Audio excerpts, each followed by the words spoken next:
2 Kings 25, 1 through 30. Devotional focus verse. And Gedaliah swore to them and to their men, and said unto them, Fear not to be the servants of the Chaldees. Dwell in the land, and serve the king of Babylon, and it shall be well with you. 2 Kings 25, 24. There can be tremendous blessing in words of encouragement.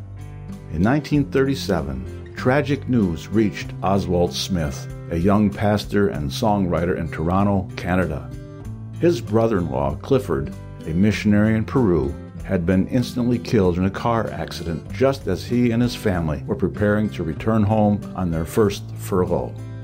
Oswald's youngest sister, Ruth, thousands of miles from her homeland and only 26 years old, was left alone to raise their two little boys. Longing to offer encouragement in his sister's time of great need, Oswald penned the words of a poem. God understands your sorrow. He sees the falling tear, and whispers, I am with thee. Then falter not, nor fear. God understands your heartache. He knows the bitter pain. Oh, trust him in the darkness. You cannot trust in vain. God understands your longing. Your deepest grief he shares. Then let him bear your burden. He understands and cares. Oswald gave the poem to B.D. Ackley, who set it to music, and then sent the song to his sister. What a comfort it was to her. She cried as she sang the message from her brother, but its words ministered to her heart, and in the years since it was written, the hymn, God Understands, has brought encouragement to many who have faced grief and trials. Today's focus verse is another message of encouragement given in a time of great need, an assurance to the devastated remnant in Judah from Gedaliah, the governor Nebuchadnezzar had appointed. A friend of the prophet Jeremiah, Gedaliah, was telling the people of Judah, You have no reason to fear further trouble. If you continue peaceably in the land, no harm will befall you. The earthly kingdom of Judah had been demolished, but God was still willing to keep his spiritual kingdom alive in the hearts of the exiles if they would look his way for strength and comfort in time of need. That is still true today. No matter what circumstances we find ourselves in, we can always be assured that God sees and cares about what is happening in our lives. As we accept difficult circumstances, things we cannot control, and keep trusting him, he will watch over us and bring us strength, comfort, and encouragement in our hour of need. Background information. This chapter records the final siege, famine, and ultimate fall of Jerusalem, the result of Judah's rebellion against God in spite of his repeated offers of mercy. In 597 BC, in the second of three invasions, King Nebuchadnezzar had accepted the surrender of King Jehoiakim and his royal household and spared the city of Jerusalem. At that time, the king and all notables of Jerusalem were deported to Babylon. Nebuchadnezzar appointed King Jehoiakim's brother Mattaniah to be king over Jerusalem and changed his name to Zedekiah. Zedekiah had an evil 11-year reign, culminating in a rebellion against Babylon that precipitated the final overthrow of Judah, which is described in this chapter. After a siege of many months, the city was broken up. Zedekiah and his men of war fled the city, but were pursued by the Babylonians and captured.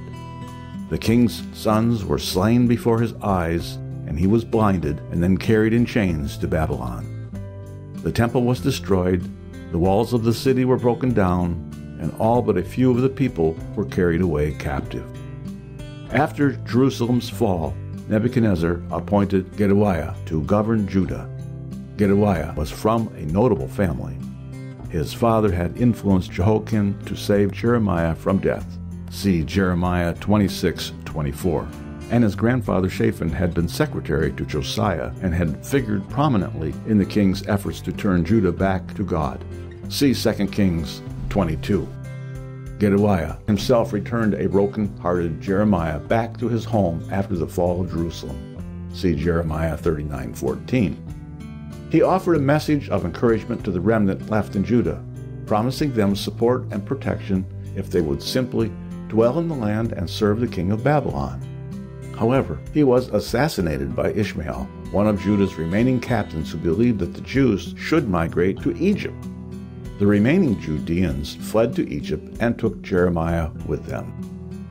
In Babylon, 37 years after Jehoiakim's surrender, the new king of Babylon, evil Merodach, graciously released Jehoiakim from prison and elevated him to a prominent position.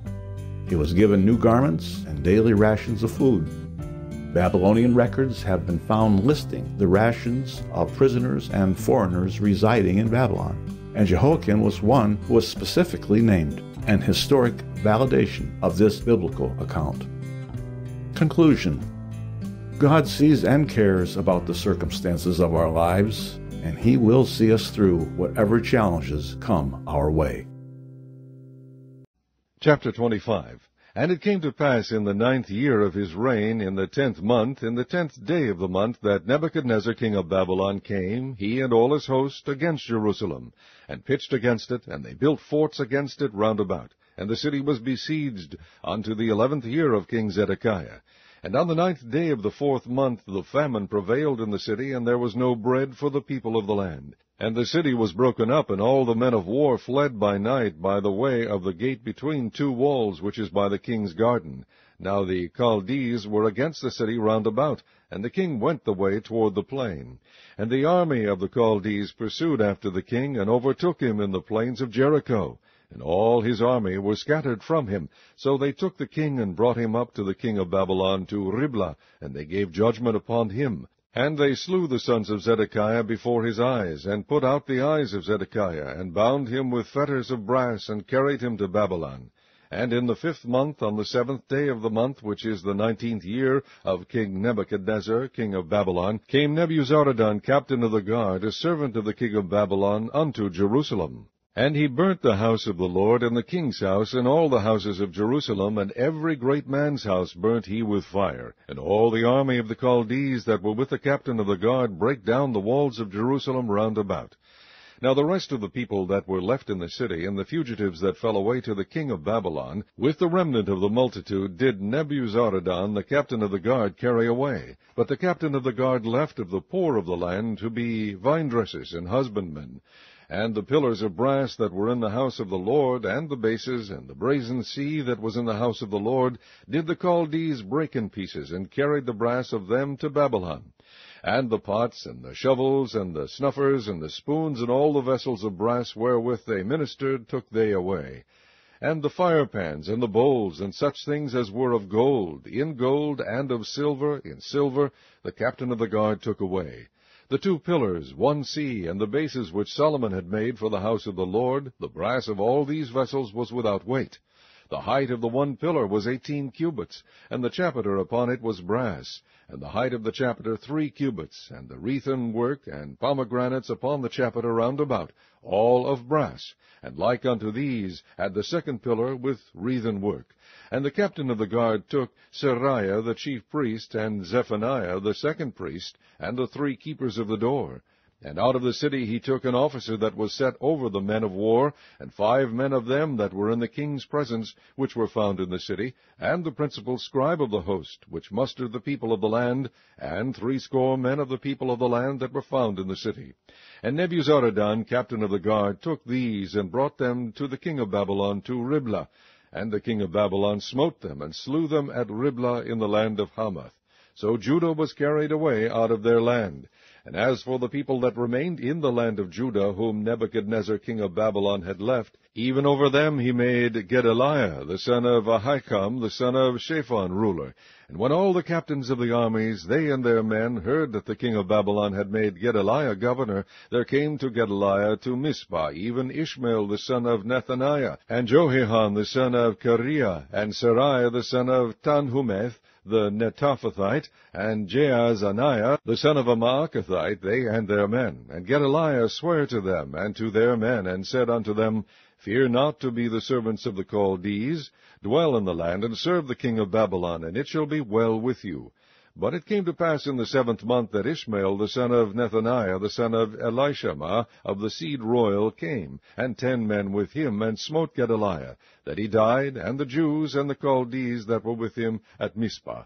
And all the people, both small and great, and the captains of the armies, arose and came to Egypt, for they were afraid of the Chaldees. And it came to pass in the 37th year of the captivity of Jehoiakim king of Judah, in the 12th month, on the 7th and 20th day of the month, that evil Merodach king of Babylon, in the year that he begat to reign, did lift up the head of Jehoiakim king of Judah out of prison. And he spake kindly to him, and set his throne above the throne of the kings that were with him in Babylon, and changed his prison garments, and he did eat bread continually before him all the days of his life. And his allowance was a continual allowance given him of the king, a daily rate for every day, all the days of his life.